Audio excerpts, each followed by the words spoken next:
All right, so now we're going to take a look at the back squat. Now, very commonly when we hear the term squat, people automatically associate it with the back squat. However, there are a lot of different types of squats. There's the air squat, which is squatting with no weight.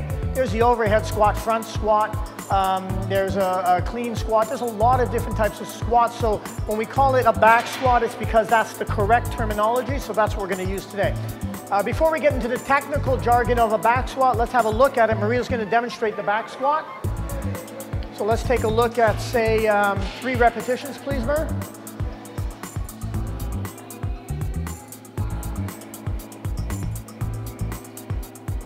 Beautiful. And one more.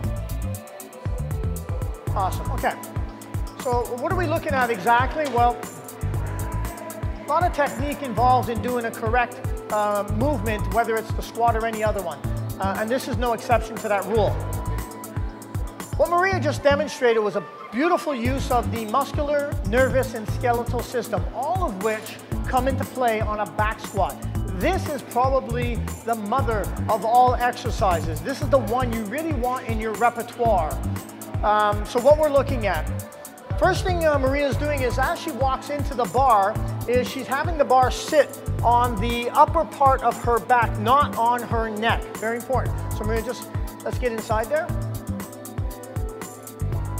Typically when we're doing a back squat, we're going to be taking the bar off of a squat rack.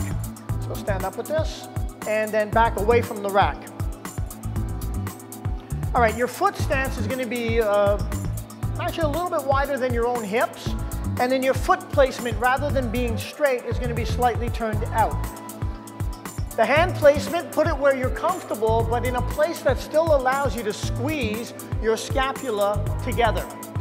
This is going to really help stabilize the upper body. With all of this in place, Maria's goal here is to stick her butt out as much as possible and drop the butt lower than the knees. If you can go ass to grass on this one, that's the goal. Beautiful. Let's do that again, Mer.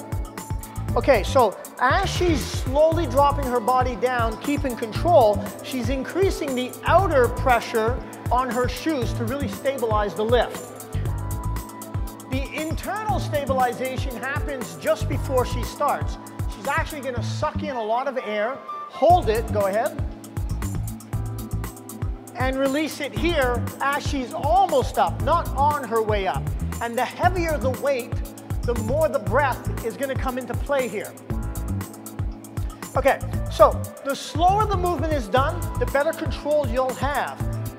Make sure if you have not perfected an air squat, you have not earned the right to do a back squat, because this one is very technical, but because we're tossing in weight into the mix, you're increasing the risk for potential injury. So make sure you've earned the right to lift the weight. Again, Maria, if we could, just control the movement coming down. Bring it up. I'll take one more repetition.